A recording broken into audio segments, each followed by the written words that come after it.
Missionar here from I Sell Swords, and today I'm going to be doing a versus video.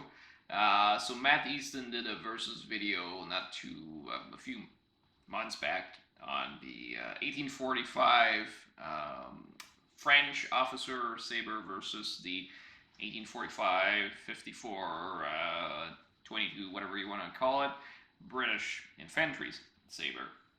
And so I wanted to do something a little bit similar since I've got two very iconic sabers here in my collection. So I'm going to be talking today about two classical opponents, the British 1804 cutlass and the French pattern cutlass. So these two sabers would have been used during the Napoleonic period. So I'm going to explain a little bit how they're made, what they look like, and what I think of them. So starting with the 1804, I've got right here. So the 1804 cutlass is a very interesting beast. If you know anything about antique sword, you can recognize them instantly. They're very unique.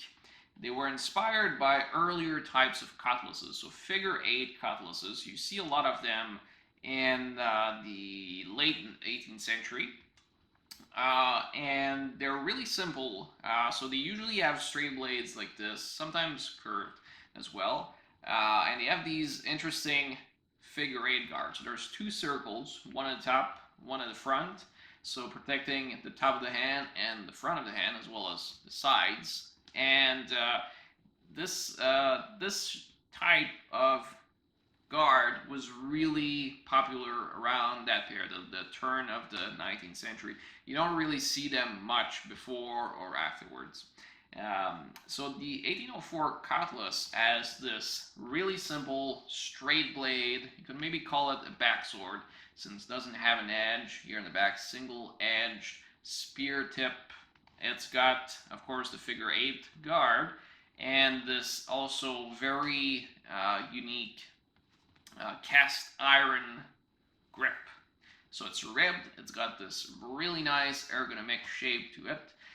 Very solid, of course, and it's all Japaned. So what is Japaning? Japaning is a type, it's not quite a lacquer, but it's kind of an imitation of a lacquer that was used in Europe to protect mostly steel and iron from oxidation when you were at sea, from water or just from the salt air itself, which could ruin steel very quickly. So you still see this original Japaning on this one. And you have the George III cipher right here with the inspector mark, and this one is marked to Osborne and Gumby. So a very reputable seller, which made quite a lot of British swords at the time of the Napoleonic Wars. So the main thing that anybody will tell you about this cutlass is that it really handles like a crowbar. So a lot of swords, people will say, oh, it handles like a crowbar, it's a crowbar. But this, to me, really feels like a heavy bar of steel. It's not necessarily because it's especially heavy. It's about the same weight as a cavalry sword, but it's really in the way that the weight is distributed. It's fairly tip heavy, but not dramatically so, although quite a lot for such a short blade, of course. But I think it's really mostly the construction. Because it's got this really heavy grip to it, it adds a lot of, I would say, unnecessary weight to the sword. And it really feels like the sword is just singing in your hand, and you're just working out, when you're handling the sword, as if you're lifting a small barbell or something. So not the most comfortable sword to fight with, but it would have been definitely a very durable sword, and history shows us that it definitely was, because these swords were introduced in 1804, and they basically were used until 1845. So they made these cutlasses all throughout the Napoleonic Wars. So from 1804 to 1814, there were tens of thousands of these made, and they stopped making them, but they still continued to use them until 1845. So for pretty much about 40 years, these cutlasses were in use in British Navy until they basically decided to retire and replace them. So this is probably what happened to this one here. Lived off its useful life and was retired and replaced. So the guard is really interesting. It shows how this old sword was designed with ease of manufacturing in mind. I think this is really the idea. Around 1803, Britain had just re-entered into war with France. France was threatening to invade Britain, actually, and so the Navy probably decided to issue new cutlasses to its troops, because the quality of cutlasses in the British Navy at the time, and in most navies that had no official pattern, was very varied. So you could have very nice quality cutlasses in some ships, but on others you'd have total pieces of crap. So they really wanted to make sure that the sailors had access to quality cutlasses if ever there were any boarding actions during their times at sea. And this is really an easy sword to make. It's a very straight blade with no fullers, so very easy to manufacture. The figure R8 guard is also very easy to make. You simply cut the figure, you fold it, roll it. You can see how they wasted no time in making the quill in here. It's really just mash into a roll, and the grip, of course, is also fairly easy to make. You just need to make a cast, and voila, you've got a really nice piece of cast iron that you can fix to your sword, and it's ready to go. So they could have just rolled these cutlasses and supply the Navy in a very short time, which is what was needed through the sense of emergency that was running through the British Empire at the time. You also have this little slot here that would have been to hold, of course, a sword knot, very useful at sea. Probably if you're fighting, probably not so much if you fell down water. I'm not sure I would have wanted to have such a waist tied down to my wrist if I was swimming for my life. But anyway, at least you're not dropping it in a moment of need. So the guard is very practical for combat, protects the hand very well. There are some weaknesses, I would say. You'd have to be very unlucky, but there's definitely a chance for a blade coming through these opening and the figure 8 guard. But of course, as long as you're actually parrying the blows, that has little chance of occurring. And the back of the hand is not as quite protected, but both sides are equally well protected, which is always nice. The blade would be a nasty cutter, I'm sure. And of course, there's a point which is often ground out on examples of this cutlass that we have, which tells us that probably a lot of sailors did not consider that the point was that useful, and they just wanted to make a sword that would cut well. Interestingly, there was another pattern that came up at the end of the Napoleonic Wars, the 1814 pattern, so 10 years after this one, which had a curved blade with a single fuller, a lot lighter than this one.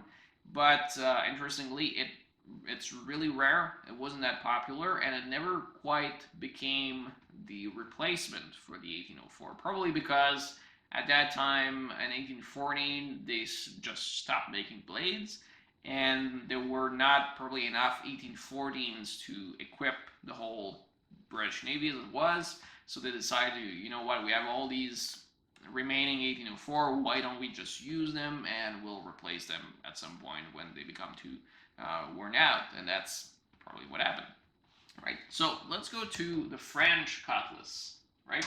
So you notice that I didn't quite say a year, right? A pattern. I just said a French cutlass. Why did I say that? Well, this cutlass here is actually an 1833 cutlass. So why am I showing you an 1833? Because it is virtually the same as the cutlasses that would have been used during the Napoleonic Wars. Really the main difference is the quilon right here, which is smooth instead of being having these little ribs that decorative ribs that were in place in the previous models. So the first model that comes up is the Anef. So Anef means year 9 in French, and you'll see this on some Napoleonic swords. You'll see these weird pattern names. The reasons why they're using these names because during the French Revolution, the government decided that they would also basically reset the calendar. So the gears would start again from the inception of the French Revolution.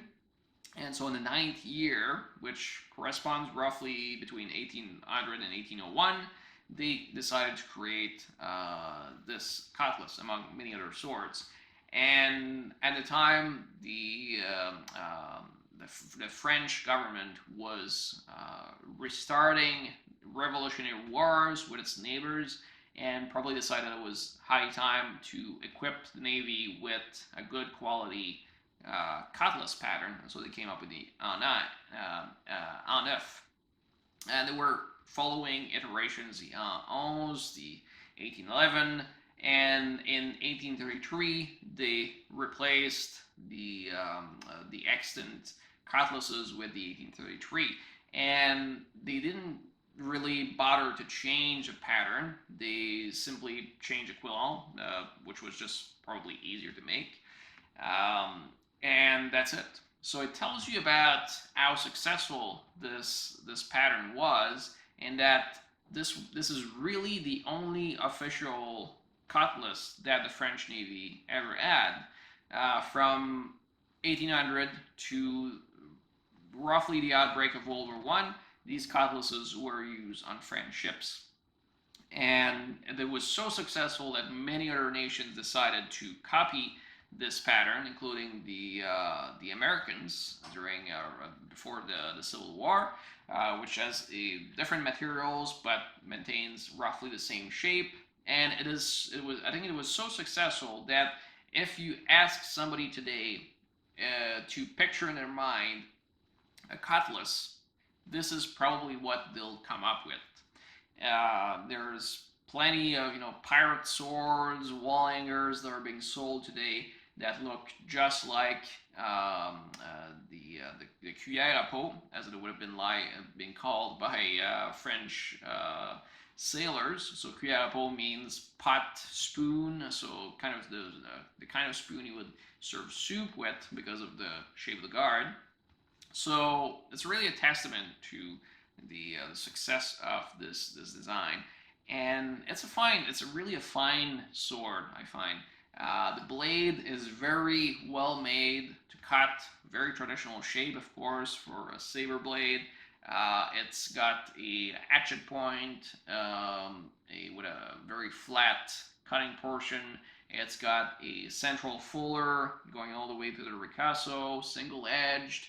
Although you could always grind an edge on this side, I guess, if you wanted to, but not really ideal.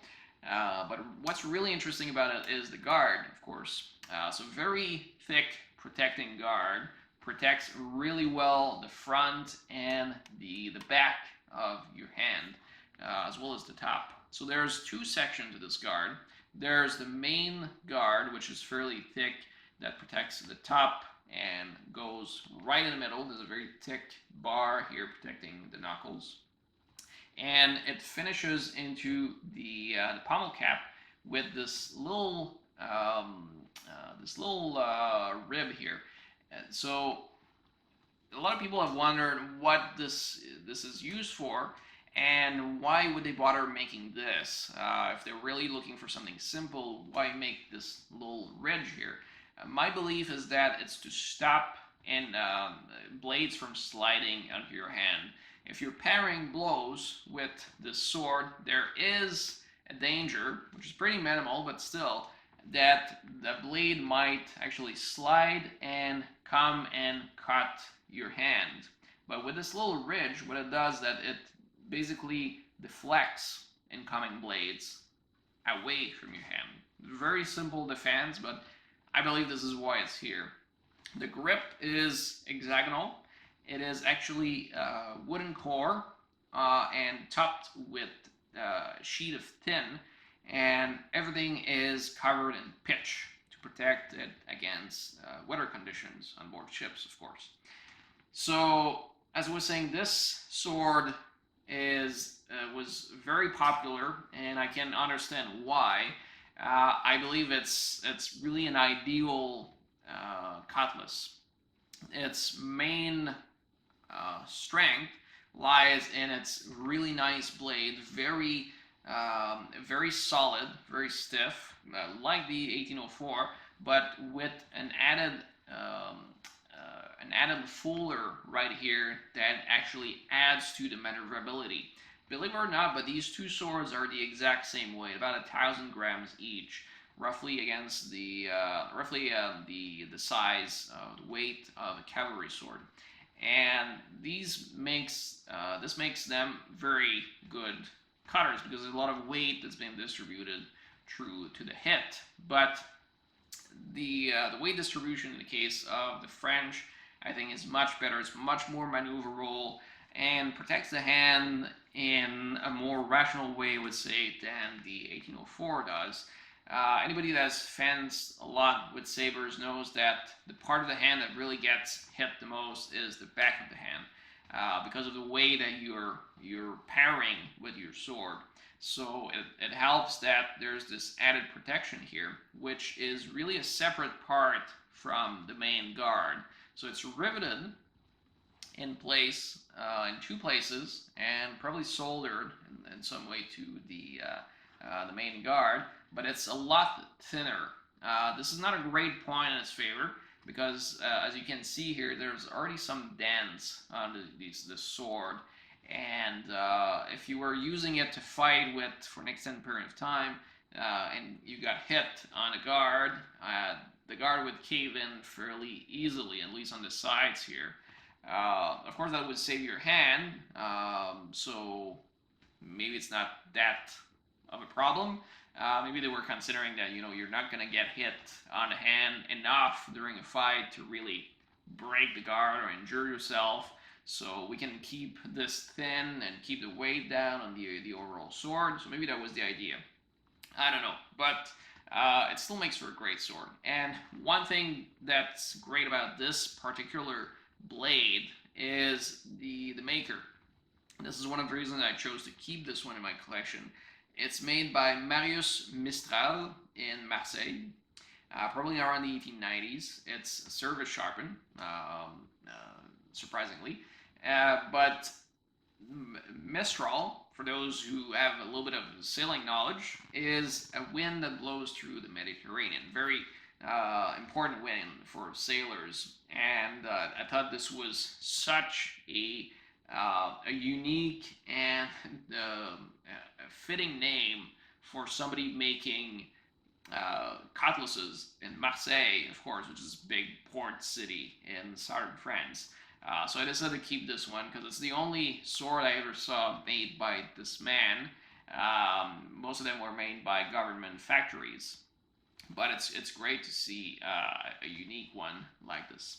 So overall, I would say personally I would prefer the French one, and it's not because I speak French. I'm as some of you may know, I'm actually Canadian. I'm a Quebecer, and so I speak French. I'm not actually from France, and I'm actually in Canada. We have this mixed heritage. We owe a lot of our culture to France, but also to Britain. And a lot of the swords I find here are actually British swords because that's what was used for a very long time and still used actually in Canada. So I hold no bias for any of these warring factions. But I think um, this is a very common feeling among sword enthusiasts that the French cutlass was really a great design, and that the 1804 did its job and was good at it, but it was ultimately replaced, and I don't think a lot of people really missed the 1804 cutlass when it was replaced by the 1845 and the subsequent patterns. So anyway, that's it for my little video about these two swords. I hope that was instructive. If you have any question, please comment below, and I'll be delighted to answer to you. And I'll be making other videos in the future. Also, please check my website if you're looking for antique swords, isellswords.com. If you're interested in anything, please let me know, and we'll work something out. All right, see you next time.